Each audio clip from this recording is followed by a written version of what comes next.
All right, good afternoon, everybody. Just let a couple more people make the way to their seats from the back, and then we'll get started.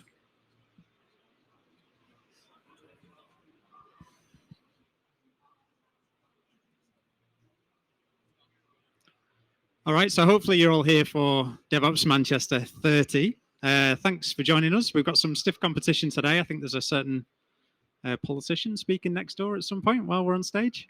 So this is edition 30 of DevOps Manchester. We've been running since 2014. If we're new to you, then at DevOps Manchester, we like to talk about the social and cultural, as well as the technical aspects of DevOps. And I think today's talk you'll find is a great example of that. We're also really passionate about supporting new speakers. We've been going nearly for 10 years now, so we kind of like those fresh ideas to come through.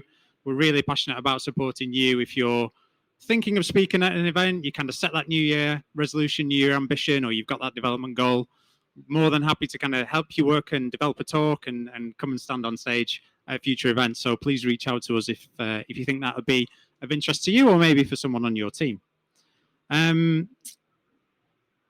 So we meet roughly every 2 months. We don't have a very fixed timetable, but it works out roughly every 2 months at a venue across Manchester.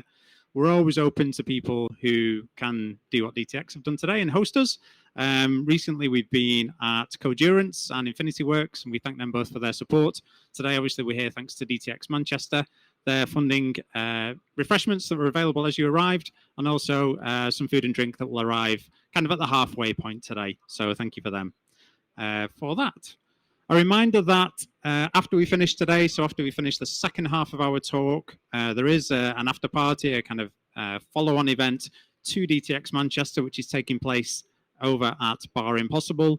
And DTX Manchester have very kindly donated £10 for every person who makes their way over there to LifeShare, which is a charity in Manchester that helps homeless and disadvantaged people and also has a specific program running on digital inclusion. So I think that's quite a nice tie back to kind of our industry, making sure that people can access digital services and kind of participate in modern life effectively. So we hope you stay to kind of join us and support that cause. We'll be handing out the wristbands. I'm tempted to say at the very end, so you stick around, but we might hand them out at the halfway point because conscious people have other things they'd like to go and see today. So we hope to see you over there. Right. So today we are here on the network stage. So don't worry, there's only one slide today on subnetting. We will ask you to do the calculations by hand. Well, they're joking. So we've got Toli and Varuna here, and they're going to share how they help software engineering teams to understand their DevOps maturity, visualize the constraints and improve their value stream, and foster a culture of continuous improvement that leads to effective change. And that's through the talk, A Love Letter to DORA, a culture of continuous learning. So without further ado, I will hand you over to them to give their introductions and to give us today's talk. Please give them a big round of applause.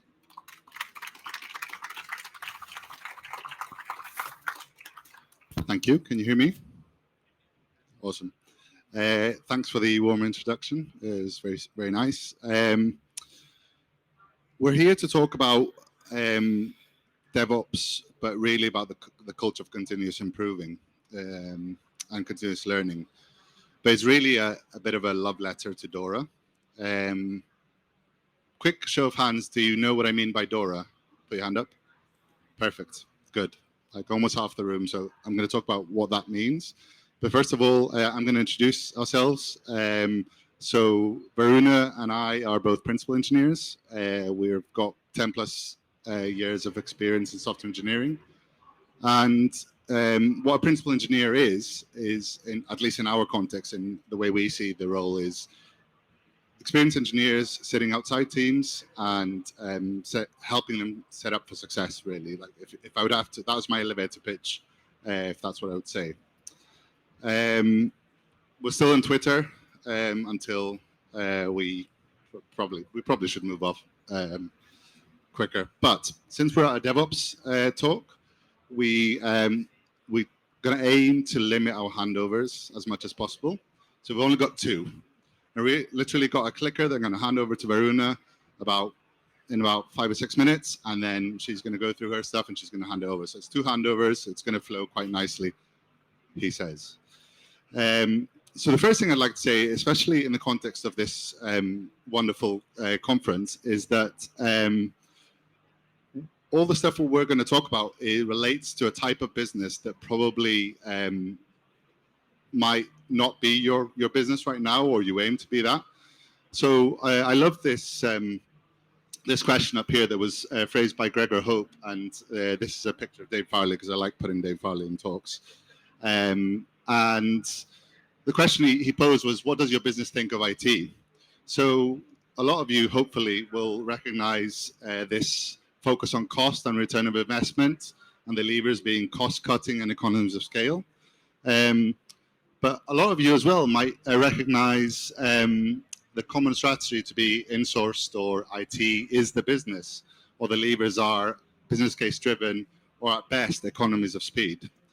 So we're kind of looking at the digital disruption, or aiming for that at least, when we're talking about the stuff we're talking about today. So a bit of a personal story. I moved to Manchester in 2018, and I found myself as a team lead, tech lead of a digital team at a energy B2B company. And there we had a cross-functional team. We were doing all the story points, the sprints, the Monte Carlo estimations, all that stuff. It was very new to the business. The business was pretty excited. We were there to do the new stuff. And we were building and we were shipping and we were supporting our own software.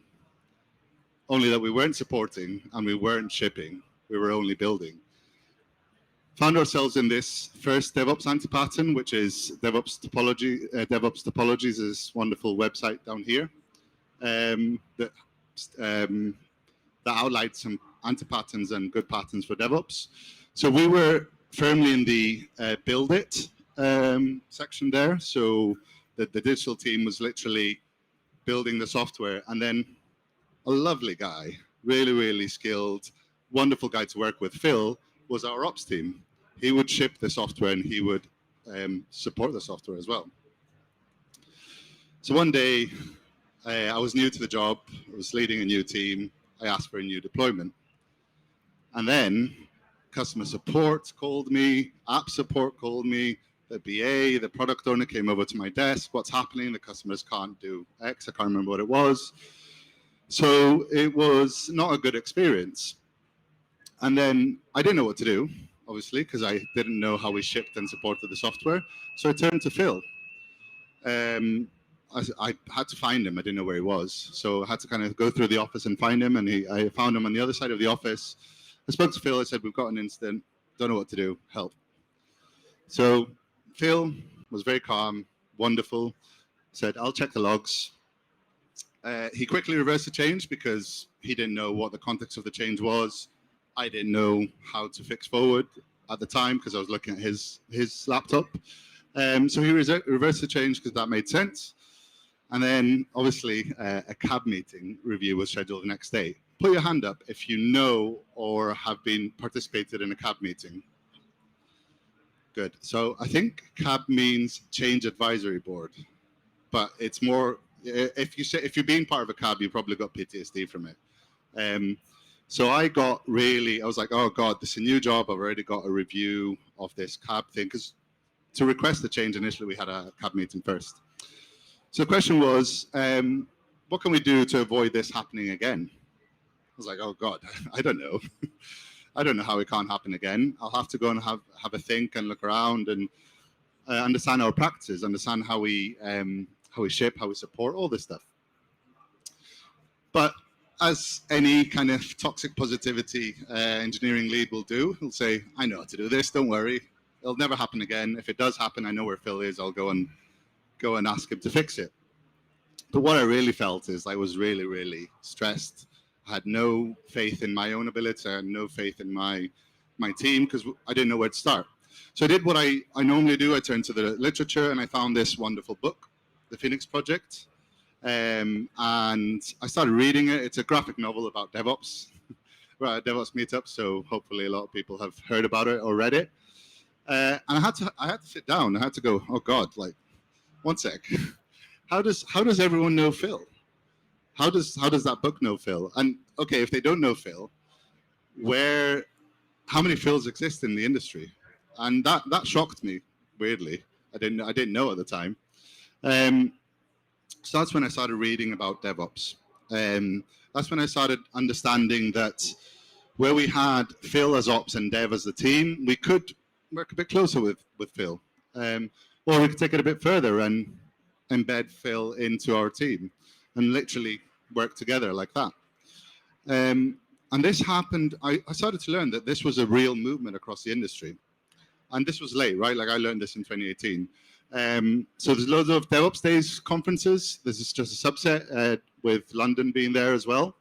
There's a conference which has its last day today, interestingly, that runs every year, one in the States and one in Europe.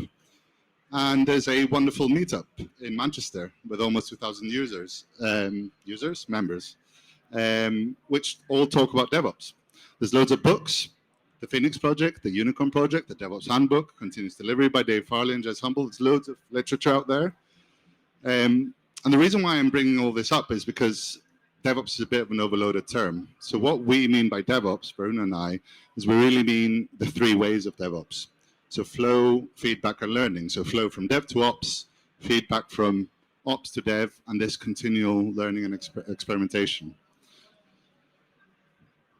The other thing that I learned was that there's this same survey that runs every year, a qualitative survey. They go and ask people what they think about particular things in their software practice. And out of those surveys, something amazing happened. This Accelerate book, put your hands up if you've heard of it or you read it. Perfect, good. So I just put a basketball gif as well because I used to play basketball, but it wasn't actually 2018 when Giannis won the championship, but I put it in there. The real protagonist is Dr. Nicole Forsgren. She changed the industry, basically. She took DevOps from hip to mainstream. If you're not doing DevOps now, then you're not taking your chances. What she stated, or what she did, was she took these 4 Accelerate metrics to model DevOps maturity. So there's 4 metrics. Lead time for changes, deployment frequency, which is the kind of speed, how often, and the speed of deployment, and the time to restore service and the change failure rate. Those are the stability metrics. And all these 4 together indicate maturity. But the key thing here is that they found loads of stuff, loads of predictions between loads of things. But the main thing is that if you do good software delivery performance, your company will most likely make money. That's what they found. So just to kind of make the point a bit more, good software delivery most likely will end up your company making money irrespective of your industry. So there was no doubts anymore whether DevOps is a hip movement or anything like that. And you can go on the website, dora.dev/quick-check, and answer the 4 questions, and see what your DevOps maturity looks like. And that's it. So then something special happened, which happens in our industry a lot. We found out there are metrics, and we can use them, and it was pretty exciting, finally. So everyone in the industry, let's build a dashboard. Let's do this, because that's the valuable thing to do. We always wanted to do this. We did it. We tried it. So this is literally a dashboard that we created, the leaderboard, average lead times, number of deployments, pretty easy, pretty quickly we had this up and running. However, if you notice it, there's a big gap. So, and most companies, I see this a lot, and it's very easy to get these 2 metrics, the lead time for changes and deployment frequency, because we track that all the time and we know how to do it. It's not easy to get time to restore service and change failure rate.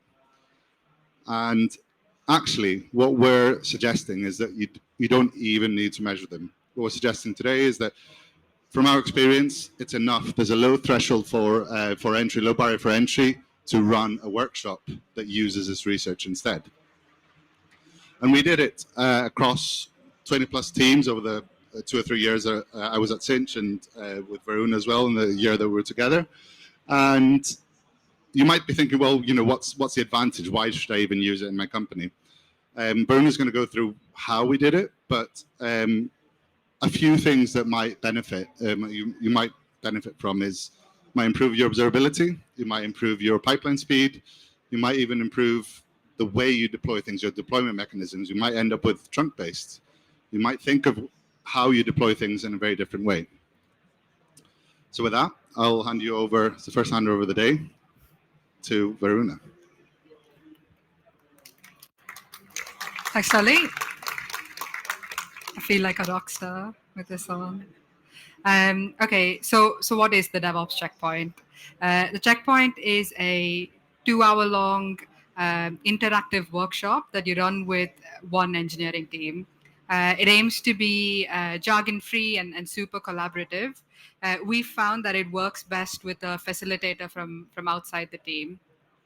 However, the purpose of the checkpoint itself is to support your team in their continuous improvement. So it's not useful as a tool to measure a team's performance or to compare two teams. I've got to change my slides. Okay, so that's the DevOps checkpoint. That's the template to run a checkpoint. We'll share the link to this at the end of the talk, but there's loads of there's a few parts to it, which I'll detail now. So we start the workshop by laying a solid foundation. We want everyone in the room to be aligned on the DevOps principles and patterns that business prioritizes.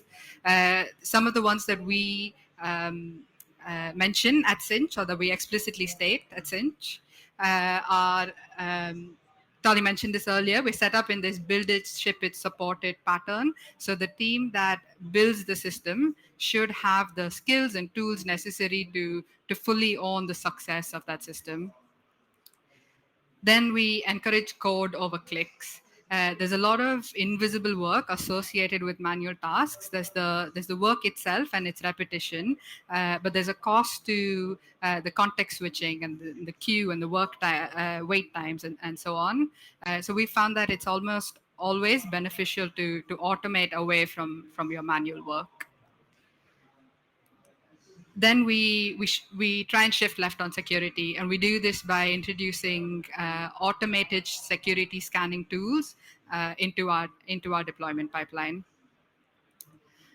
And similar to that, we try to strike a good balance between testing and observability. So a good suite of tests will help you identify your issues quicker before they go into production, but they're expensive to write and maintain, and often they slow your deployment pipeline down. So we try and supplement our testing with observability.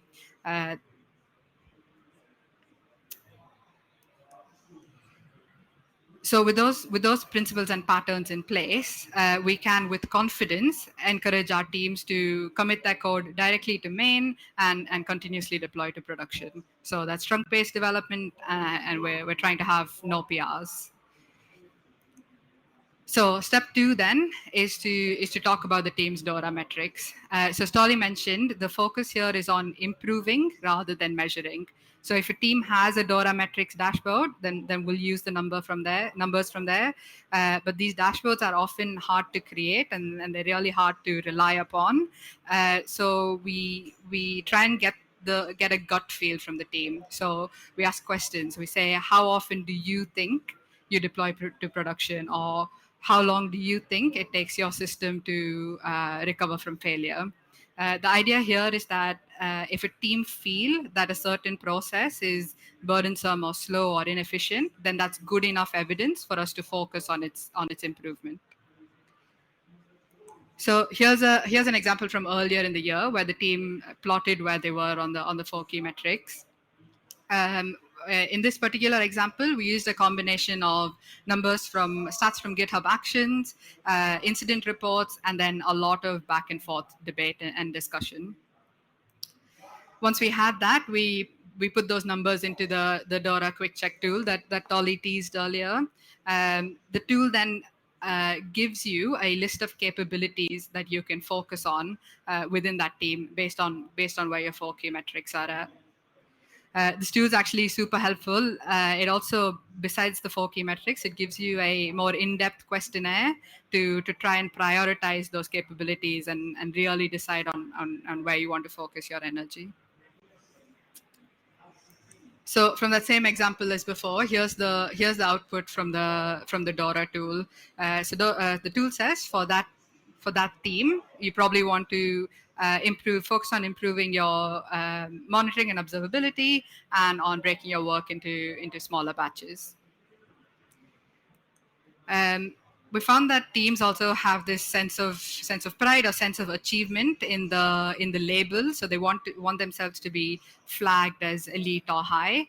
This is awesome. It can be a good motivator as long as there remains this focus on continuous improvement, irrespective of what the label is.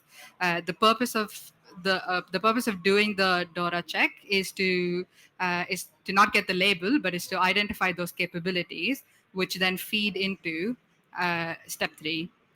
Here we look at the development value stream of that team.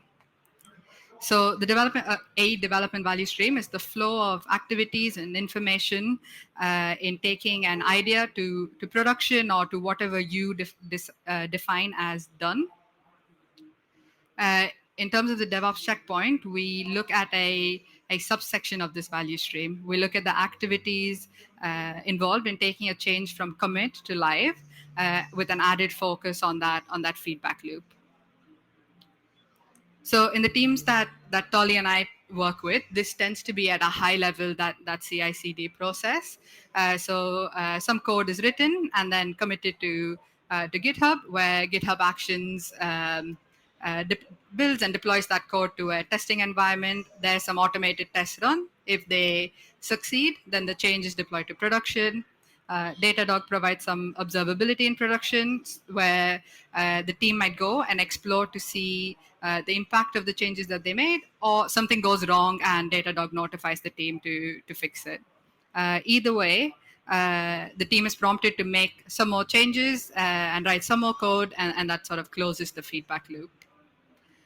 This is that same process, but drawn out during a DevOps checkpoint. So the team really understands the detail of their CI/CD process, of their pipeline, and so they tend to go into a lot more detail, particularly in orange there, around those failure scenarios. There's so much value in just drawing this value stream out. In my experience, it inevitably prompts loads of questions like, why do we do it this way rather than that? Or why does that process take so long? We don't think it should be. So we've got that real opportunity there to brainstorm and capture those ideas. Then we can do some high-level voting and pick 3-4 things to focus on, being mindful of those diminishing returns. So that's the checkpoint. At the end of it, you have this compiled summary for that team that they can use to highlight their actions, share their findings with the rest of the business, and then also reflect on their progress over time. So Toli designed the DevOps checkpoint a few years ago, and then since then it's been used and evolved by a fair few of us. The first time I used it, it prompted our team to explicitly define our testing strategy. It made us think about what tests we wanted and when. When we improved our testing, it changed our deployment frequency from just under once a week to multiple times a day. And that in turn reduced our team's WIP significantly. So just doing the checkpoint created this cyclic system of benefit for our team. So I obviously really see the value in doing a DevOps checkpoint, but without being too meta, there's always room for continuous improvement, including within the checkpoint itself. So in my use of the checkpoint, I found it hard to get cross-functional engagement. So we hypothesized that having product and delivery folk involved in the process, involved in the workshop, would lead to better ideas and better outcomes, but I've not yet seen this in practice.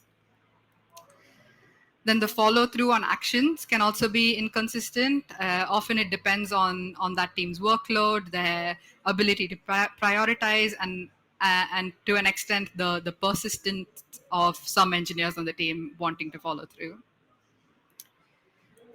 We've also not landed on the right point to do a DevOps checkpoint. We encourage our teams to do this 2 to 4 times a year. Some teams are able to prioritize this and see the value, and some teams don't.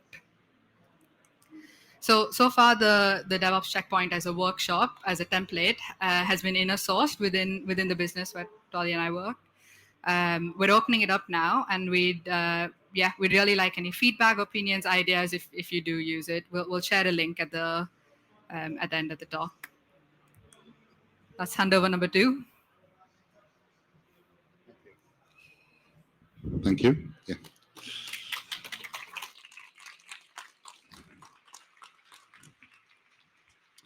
So Varuna's example of bringing it down to 15 minutes was particularly impressive. It was a very complex domain. 42 minutes was not a standard for Cinch, but she was able to bring that to the team.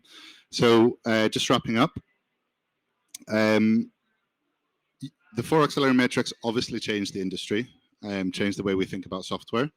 There's a bit of a side thing. There's a paper that came out just yesterday, again by Dr. Nicole Forsgren and other people, where they talk about 3 dimensions around a developer experience. So I've midway through that paper while I was on the train from Leeds, talk about flow state, cognitive load, and feedback loops. The reason I put this in last minute was because I feel like we'll want to create dashboards of this as well. And my suggestion to myself is to try and avoid that and think of it more as a way to understand developer experience. Because you can apply all of this or DORA without the 4 accelerate metrics. You can get improvements. You don't have to measure them quantitatively. And critically, what you want to do is you want to help your teams help themselves. That's the critical thing, is not use the metrics to rank them or to punish them or anything like that. Because as a result, your teams will have this sense of accountability because they have the autonomy, but they have the sense of accountability as well. They will have an improvement mindset, and okay, they will get that elite tag, which will make them feel like they're ahead of their industry, and that's fine. There's nothing wrong with that as long as they're continuously improving.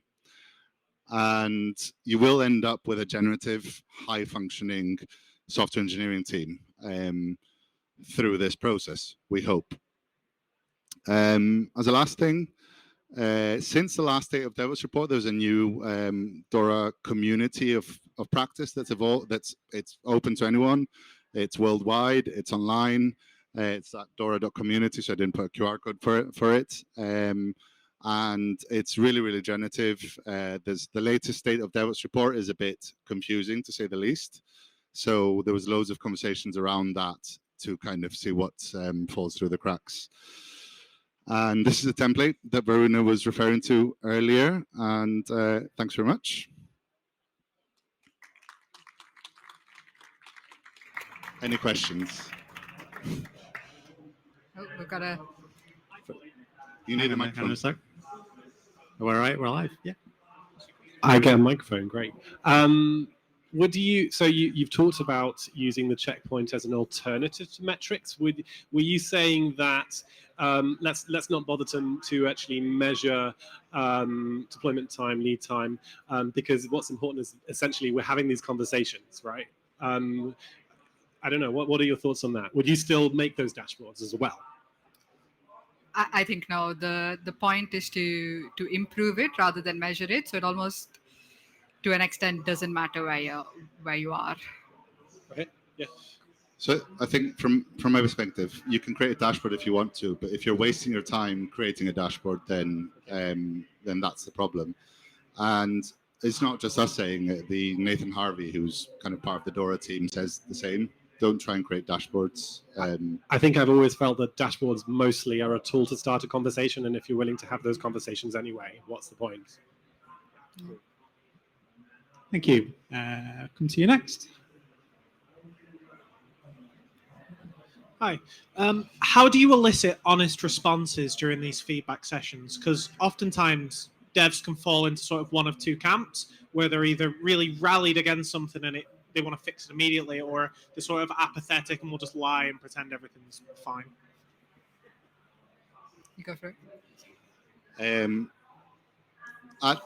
At my time at Cinch, I found the skill of facilitating one of the most powerful things I learned. So you need to set out the principles at the start. Everyone's there's literally a board. If you go onto the Miro board, there's a section that says everyone's voice is appreciated. Everyone's valuable. Close off any distractions, anything, any kind of VS codes, any Teams, Slacks, anything that you've got, and focus on the thing with your team. So you need to create an environment where they're almost invited to, and it's habitable to be able to express their opinion. At the end of the day, the way I see it is, I'm not the DevOps guy. You are building, shipping, and supporting your software. If you want to improve your quality of life, then great. The business wants you to improve your quality of life because it has a benefit because of what DORA says. So it's kind of a win-win situation. And if you phrase it like that, I think a lot of times if you phrase it like that at the start, a lot of times it helps. Two over here, one moment. Cheers, thank you. Do you think there's any value in mapping out sort of the process beyond? Can you hear me? Yeah. Testing. I hate the way I sound on mics. Sorry. Anyways, do you think there's any value in sort of measuring out, mapping out the process prior to writing code, or do you think that's just so fuzzy and difficult to do? There's just no point.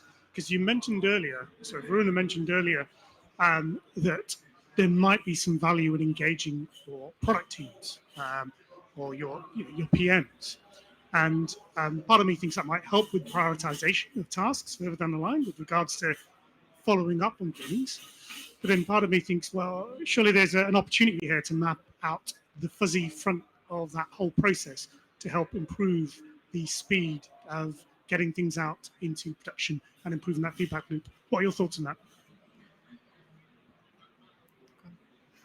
So can I just confirm what the question is? I'll just play that back.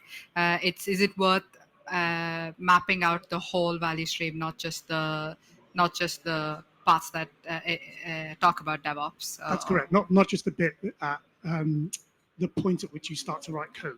Yeah, absolutely. I think absolutely value stream mapping as an exercise can be really invaluable in improving your flow and improving your time to deliver. So I think if you have a team with those advanced, mature DevOps practices, it's probably where you should focus your time instead of focusing just on the DevOps pipeline.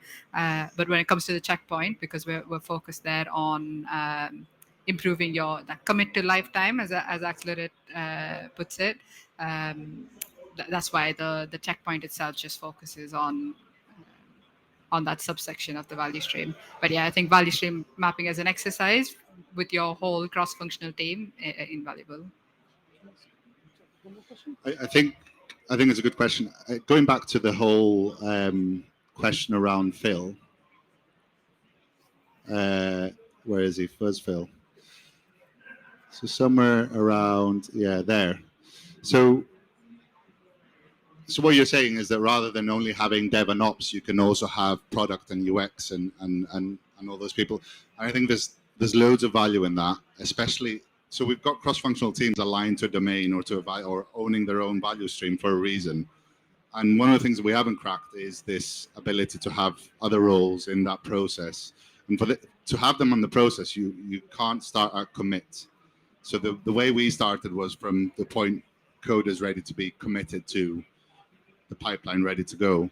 And that was mostly because we were influenced by DORA, but it doesn't have to be that way. I'd love to do that. I think it needs even better facilitation to get all those people engaged, because there's a lot of technical aspects in there. So one other question. I'm going to say something I think controversial. I mean, this stuff is great, and I think it's fantastic. It could help really build a solid engine. But do you think there's a danger that this could turn into a distraction? When actually the most important thing, I assume, the most important thing is that you deliver business value and that you deliver on your kind of product outcomes. So I think I've worked in software and tech enough to know that most of the time tech gets in the way. And if you can, the whole point of this is that tech doesn't get in the way. If it gets in the way, then you solve it at that point. But yeah, you can have scenarios where you're deploying all the time and it's all great, but you're not actually looking at the value. And that's where my other hat comes in with the observability and, you know, really thinking about the value that you're adding to your customers. And I think those two things go hand in hand. You have to get your teams interested in the value, I'd say. Yeah, I think to deliver business value, obviously that's the forefront of everything that we do, right? But to do that, you need to deploy code, and if your path to deploying code is super burdensome and hard to do, then you're repeating that difficult job over and over again, and at some point it's going to have an impact on your business value, on your business metrics. So improving that flow is super important.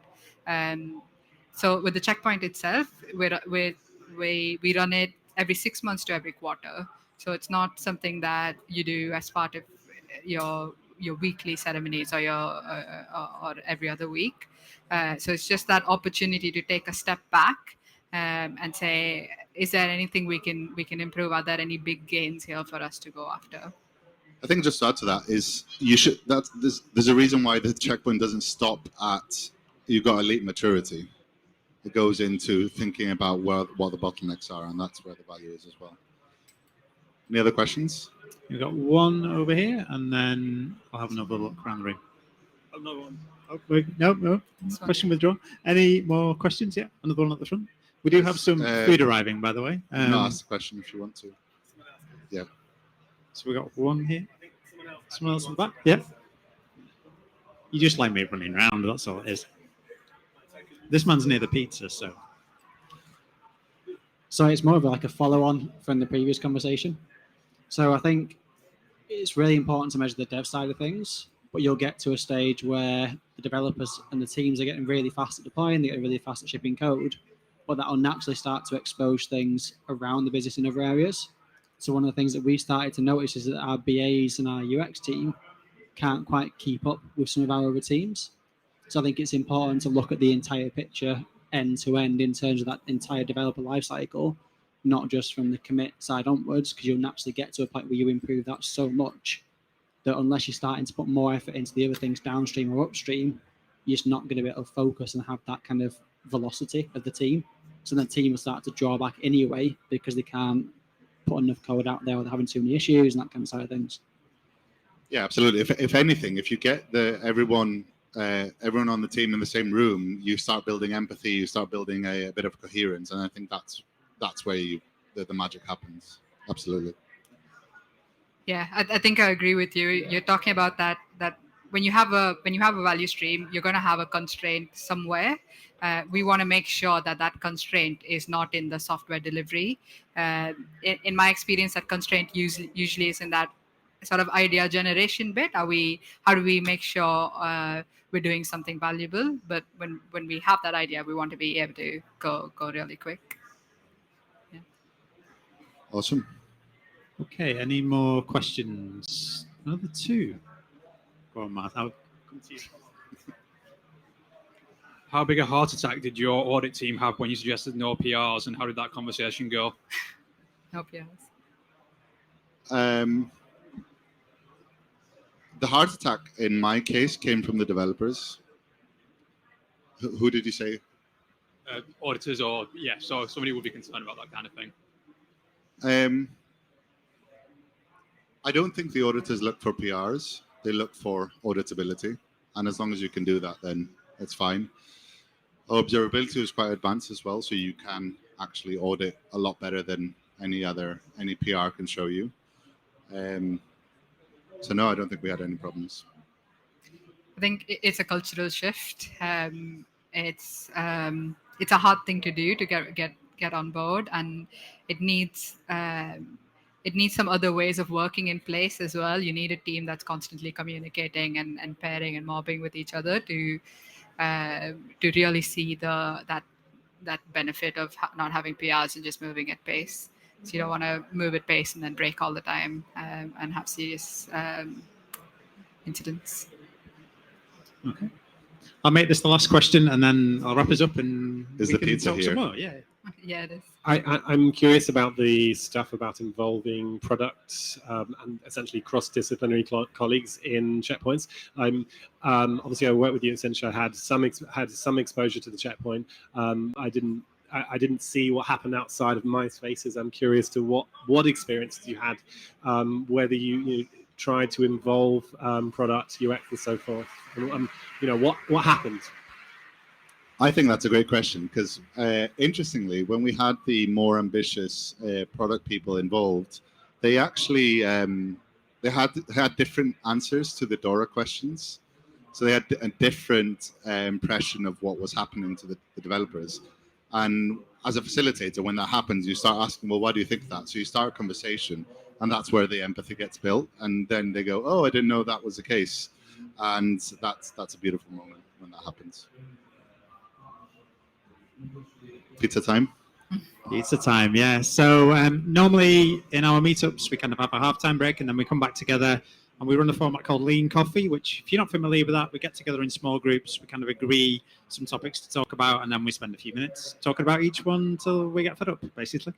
But that's quite tricky to do in this environment and with the noise and things. So I think what we'll do, there's some food here. You're welcome to stay, grab some food, maybe step out and just have a quick break, check emails, get refreshed, and come back and just continue the conversation, if that's okay with everyone.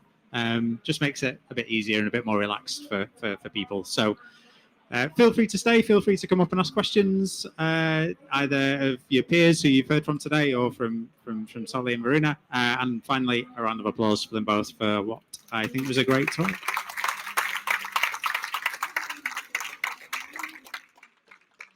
All right, thank you very much. And yeah, we'll see you soon.